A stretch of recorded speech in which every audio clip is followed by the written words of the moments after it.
Good morning, Tony Dattino here, founder of the USA Memory Championship, doing my Wednesday Live with Tony. And as research continues to highlight the impacts of cognitive function and the things that we can do to maintain that cognitive function, I just continue to think about, so what are the right mental exercises, and what preserves our cognitive fitness, and what elements of what our day-to-day activities and behaviors might we focus on that really help to do that.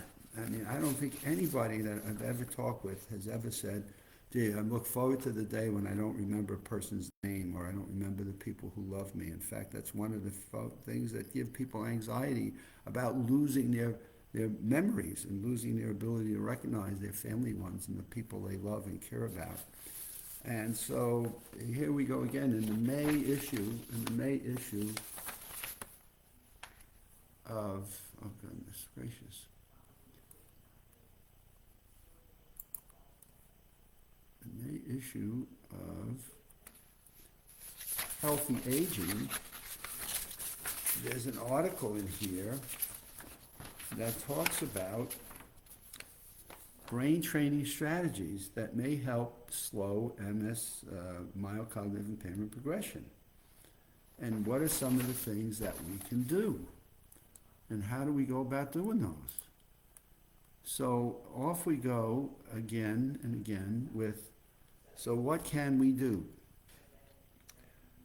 How about strategies that help maintain your cognition as you get older? Work in your body. And studies continue to suggest that people that are physically active, that continue to do things that maintain a level of activity, are more cognitively fit. They're getting more oxygen to their brain. Oxygen is important to our brain function, and therefore it's important that we have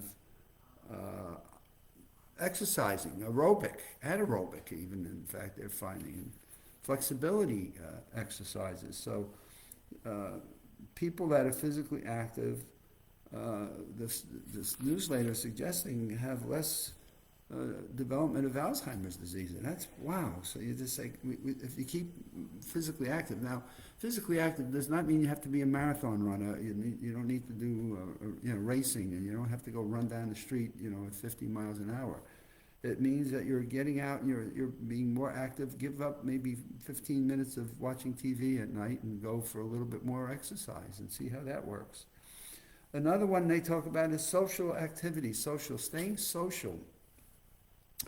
Social interaction improves cognition by challenging your memory. Wow, that's an interesting. It challenges your memory to be socially interactive in things of what you might be talking about, what you may have talked about with someone the last time. But this is really excellent. It says it helps to stay focused and build your ability to stay focused and build your attention.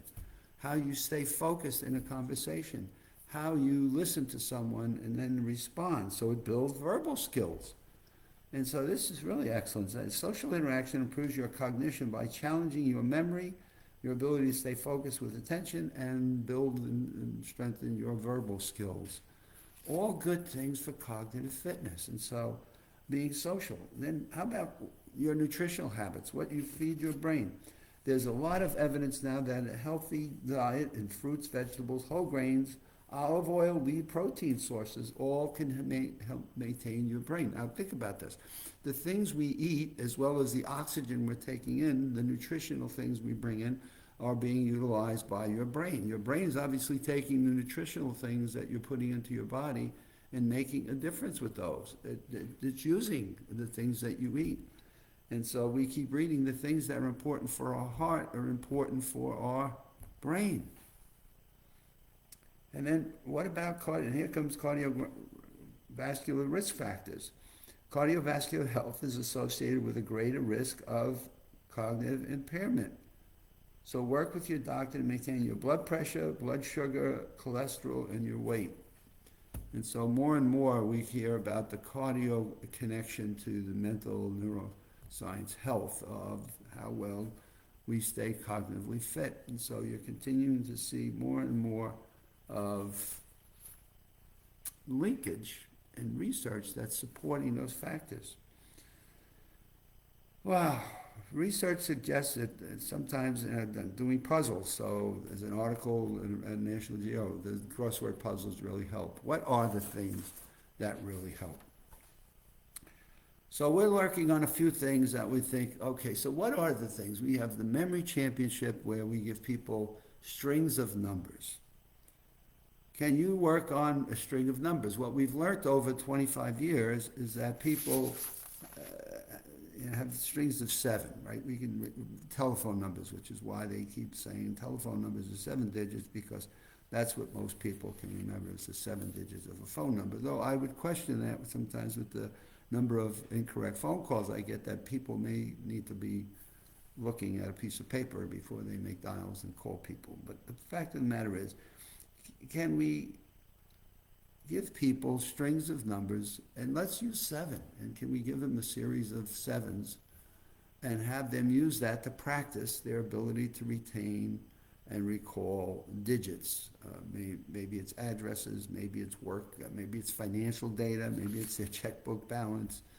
But we have numbers about us all day long. Addresses we go to, prices of grocery items we're buying, how much money we've got in our bank account. And so can we continue to learn in some fashion how to retain strings of numbers? And then comes along the iPhone, and it just tells people, put it in your iPhone and then just look at your iPhone, which I guess is a efficiency tool to that degree. But what is it doing to the mental functions that we have? Does it have an impact on our ability to retain and recall numerical information? So is it dumbing down our brain at the expense of making it convenient? And so what's happening to that regard? And then we mix in with numerics. We've been doing a recent test of seeing if people can remember the gate numbers of an airport, if they have to go pick somebody up at the airport or they're bringing somebody to the airport.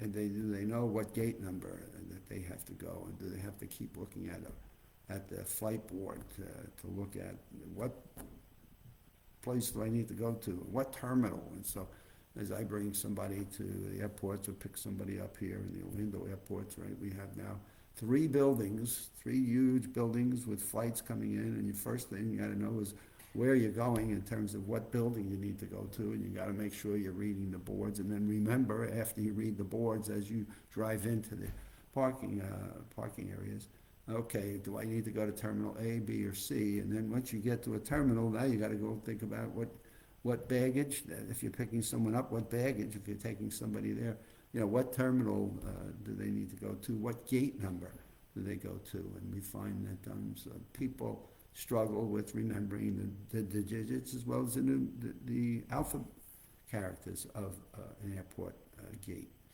So it's fascinating to me to see some of the fundamentals of what people are able to retain and the focus that they have, which then this Mount Sinai article talks about. Maintaining focus, attention, and verbal skills help you when you're doing social interactions.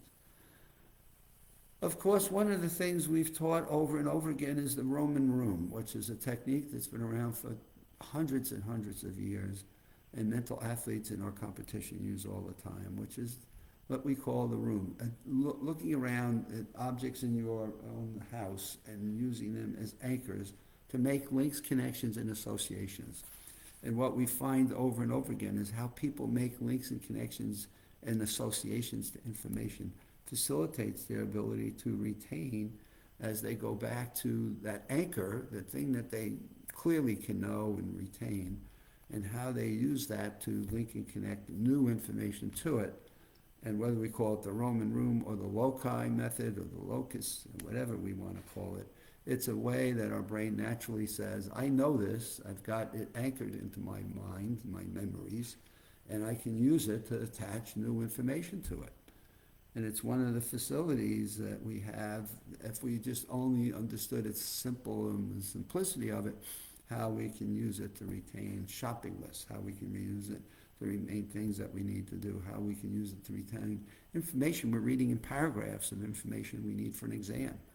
And so it's got so many diverse uses to it if we just understood the fundamentals of storing information into our brain, how do we facilitate adding additional information to it, and then how do we utilize it for recall, and then at times for creativity. And so these are all fundamental principles of mental fitness that not only help us with our long-term cognitive fitness, but help us to maintain our daily living and daily activities we have. Well, this is Wednesday. We're at the midpoint, and we have Easter coming up this weekend. So I noticed my Publix grocery store has signs already. They will be closed, so they observe Easter for their employees and close the stores. So I got to make sure we do our Easter shopping before Sunday, because stores tend to be closed on Easter Sundays in this neighborhood. Have a great rest of your week. We'll see you back here on Friday.